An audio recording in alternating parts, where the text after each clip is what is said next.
Hey, you can't come in here yet. Excuse me?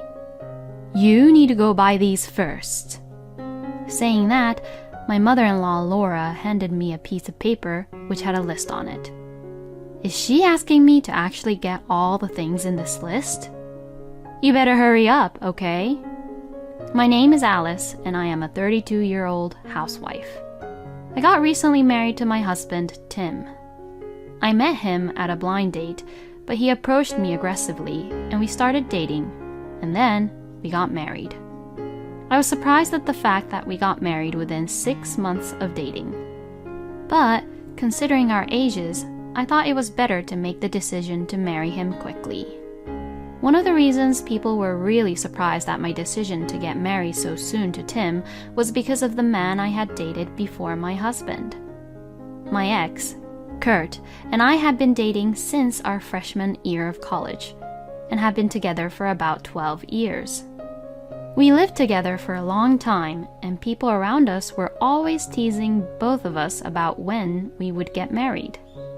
I assumed that I would probably end up marrying Kurt too. But, out of the blue, Kurt had suddenly dumped me. I know this is very selfish of me, but I want you to break up with me. What? Why are you saying this so suddenly? I'm sorry, but I can't imagine a future with you anymore, Alice. Are you being serious? How could you even say that after 12 years of dating, Kurt? I'm so sorry, but we can't go out anymore. No matter what I said to Kurt, he insisted that he wanted to break up without giving me any good reasons. And I was just so angry that in the end, I agreed to break up with him. The first few months after the breakup were really rough for me, as I felt like I had wasted my precious 20s because of him. I drank so much that my friends were worried about me, and to top it all off, as I was also drunk, I began to pick up any guys I could find, and seeing this, my friends rushed to stop me and forced me to take a taxi back home. Seeing me like that, my friend thought that if I continued like that, it would be a bad idea. So, she set me up with a blind date, where I met my current husband, Tim. My husband is a man known to be elite, as he graduated from a prestigious university, and he was working for a major corporation. He is 2 years older than me, and his parents told him that it was time for him to bring someone home for him to get married to, so he was looking for his marriage partner.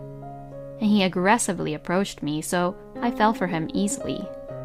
Looking back now, I regret that I could have made a more logical decision instead of just deciding superficially. But my husband had a great family and personal background.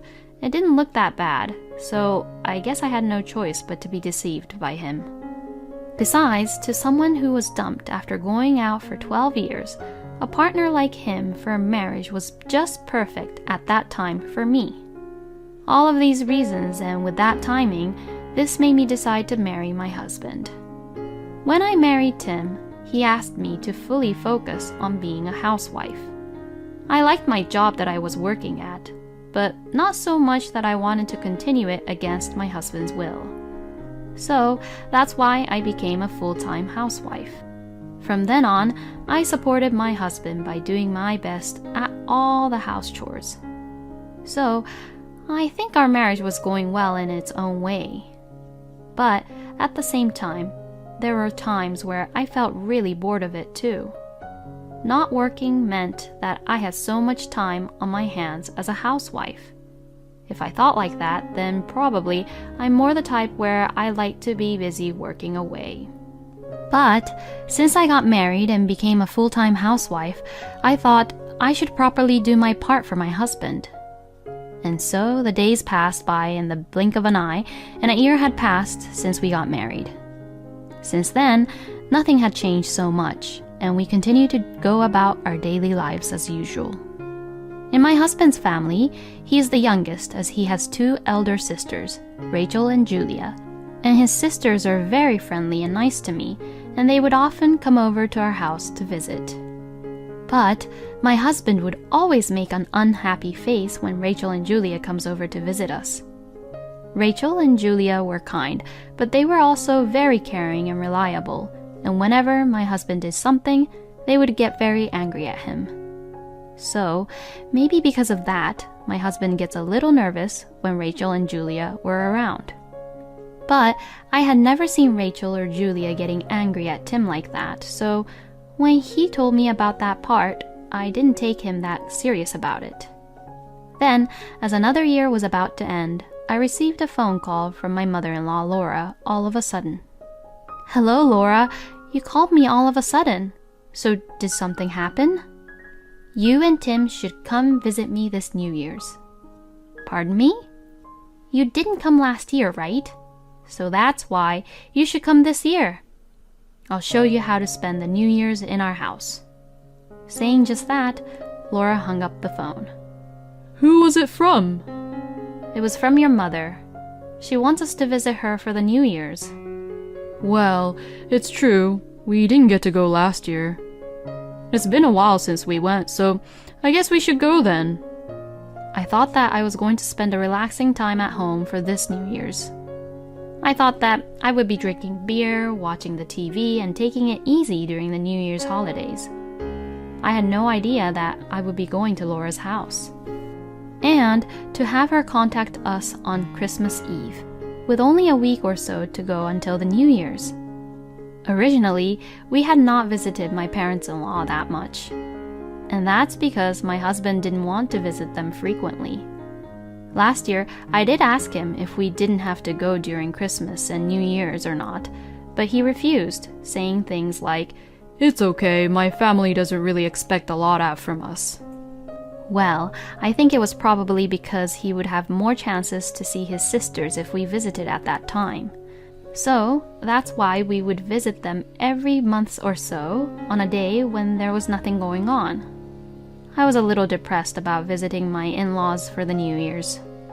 It's because I had a feeling that Laura did not like me very much. When I visited Laura's house, she always talked only to Tim and treated me as if I was not there. My father-in-law, Jim, would talk to me so that I wouldn't feel unwanted, but it was not uncommon for Laura to not even look at me once. When I talked to my husband about it before, he just said, "It's probably just your imagination. You're too self-conscious." And the conversation ended. So I can't really rely on my husband regarding Laura. So what should I do this coming New Year's? But since Jim will be there and Rachel and Julia will probably be there, so I guess I won't have to feel too horrible. So I decided not to worry too much about it. And the New Year's Eve came in no time. My husband and I finished cleaning our own house in the morning, had lunch, and drove to Jim and Laura's house. My in-laws' house is 2 hours away from ours, so we arrived there around 2 p.m. When I got out of the car, I noticed that Jim's car was not there. Worried about his absence, I asked my husband where he had gone, and he told me that Jim was probably picking up Rachel and Julia. I was relieved to hear that, and my husband and I went to the front door and pressed the doorbell. "Yes, I'll open the door soon," Laura called out, and a few minutes later, the front door opened. "Oh, hello! Thank you for coming here all the way. Welcome back." "Laura, it's so nice to see you." Laura glanced at me, smiled only at Tim, and said, Come on in. There's cake and tea. Let's eat." She did it again. This is how she would ignore me. Feeling a little uncomfortable, I tried to go inside the house. But then, Laura stood in front of me. "Hey, you can't come in here yet." "Excuse me? You need to go buy these first." Saying that, my mother-in-law Laura handed me a piece of paper which had a list on it. There were many ingredients listed on the paper, including beef, lettuce, tomatoes, mushrooms, beer, and so on. Is she asking me to actually get all the things in this list? "You better hurry up, okay?" "Oh, where is the supermarket around here?" When I asked her that, Laura looked annoyed. "It's your fault that you rarely show up here, isn't it? If you came here often, you would know where the supermarket is, wouldn't you?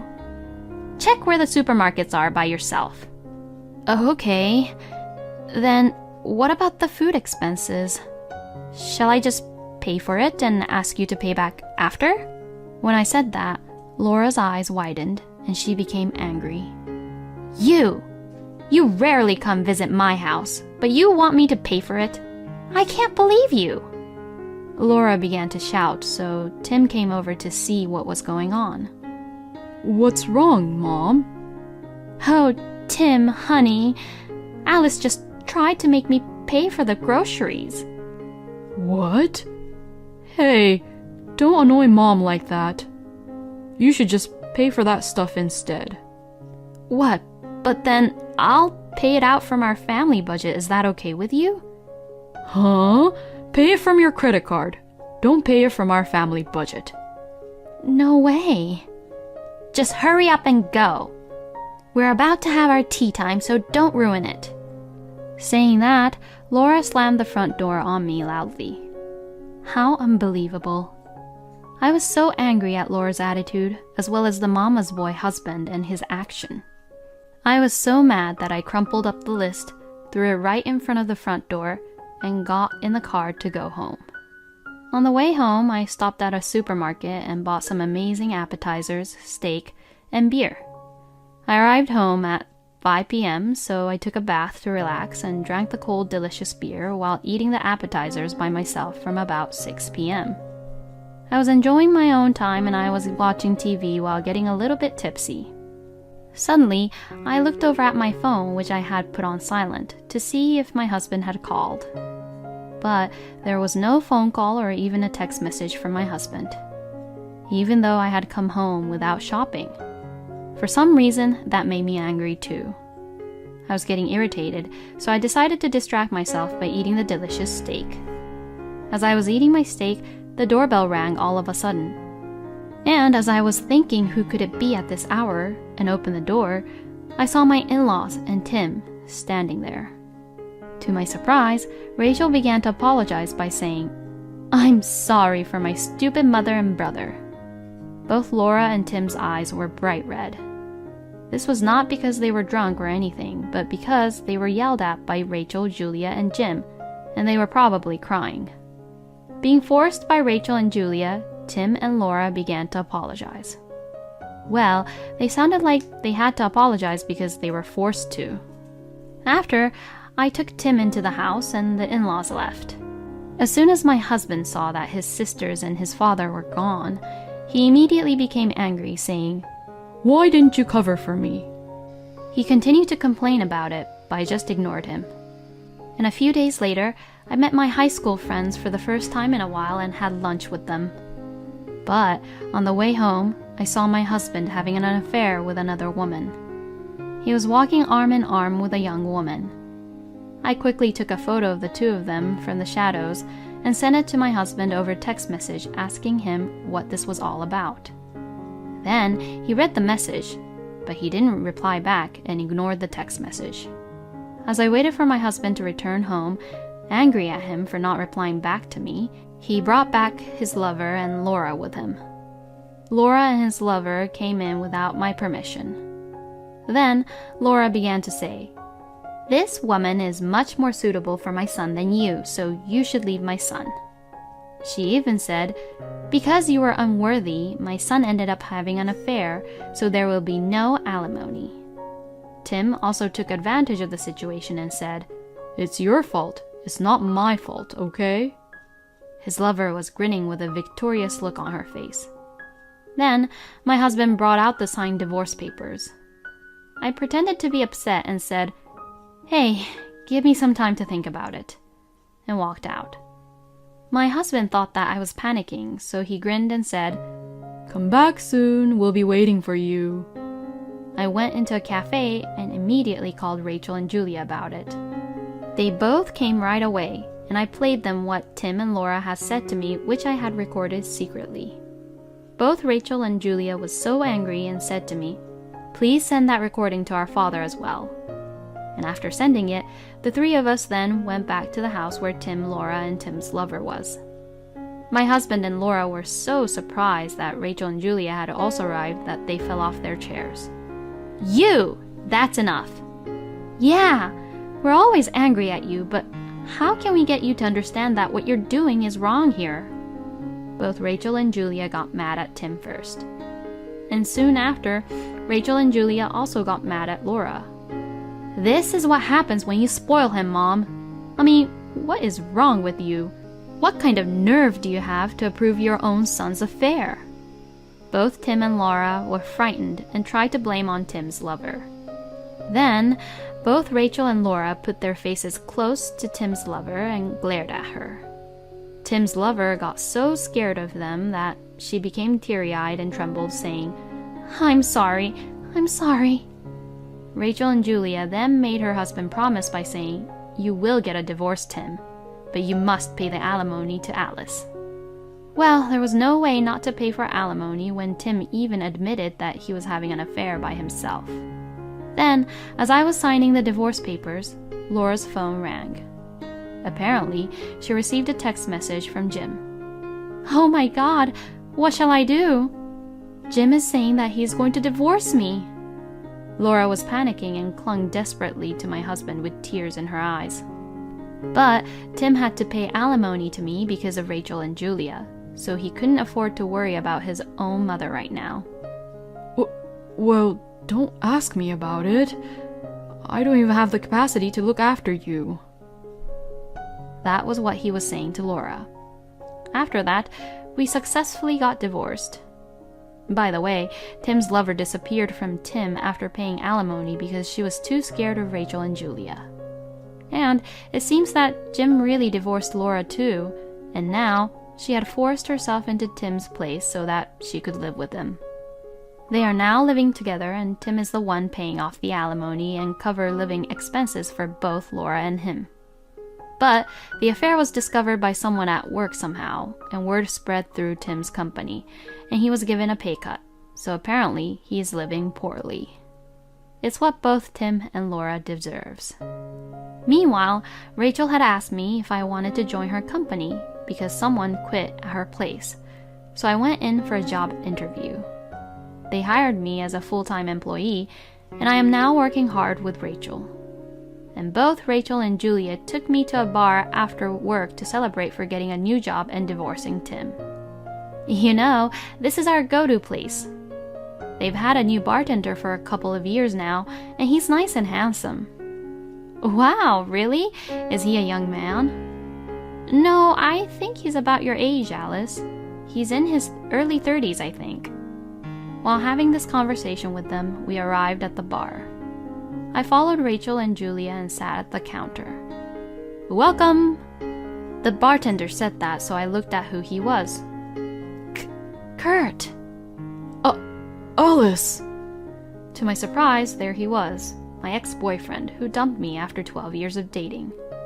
So I said, Excuse me, I should head home, to Rachel and Julia, and I was about to leave. Then Kurt said, Wait! And stopped me. Can you give me a minute? There's something I need to tell you. Okay. With that, we went outside to talk. I'm really sorry about what happened with us. It's okay now. I was pretty shocked that you suddenly dumped me, but it's all in the past now. I mean, you're a bartender now, right? Did you quit your job? No, I'm still working at the company. Oh, so you're doing this as a side job? Why are you doing that? I was just trying to explain about that. Actually, my father got very sick 2 years ago and he can no longer work at his factory. What? Without him, the factory wouldn't run well, and the medical expenses for his illness were pretty expensive, and at that time, the situation was really bad back at home. As a result, we had no choice but to close my father's factory. We were left with a debt of several $1,000s. Plus, my father's medical expenses were still expensive. So I couldn't really ask you to marry me being in that situation. Because it would be so embarrassing for you to have a husband covered in debt as soon as we get married, right? I didn't want to make you unhappy, so that's why I just dumped you back then, Alice. But I'm really sorry for making you feel horrible. I thought that I would never see you again, so Now that we've miraculously met again, I felt I had no choice but to tell you. You idiot. Huh? Then you should have talked to me first about it. You just left me without giving me any reasons. So do you know how hard it was for me to accept that? I'm sorry. Well, it can't be helped now, but are you still in debt? I'll finally finish paying it off this month. It's a huge relief, you know. And my father's discharged from the hospital for now. Well, I'm really glad to hear that. You know, Alice, I won't say that I want to start over with you right now, so will you just be my friend again? Yeah, sure. We walked back into the bar together, and then seeing that, Rachel and Julia both cheered for me happily. In the end, Rachel, Julia, and I made Kurt buy us a round of drinks, saying that it was his fault that I married to Tim, which ended up in divorce as a joke. After that, I started seeing Kurt regularly, and as time went on, we gradually grew closer and started dating again. Then, Kurt proposed to me and we finally got married. All my friends and family around me congratulated me. Even Rachel and Julia told me that I was 100 times more suitable with Kurt than Tim. After that, we had a baby, and Kurt, our son Theo, and I have been living together happily. I would like to continue to make happy memories with my husband and son, whom I love very much. Both Rachel and Julia are very cool. I would love to meet sisters like them. I'm glad Alice was able to cut off from Tim and Laura. And the fateful reunion with Kurt was also very touching. Please continue to live happily with the family, Alice. Thank you for watching until the end. Please subscribe to our channel. We hope to see you in our next video.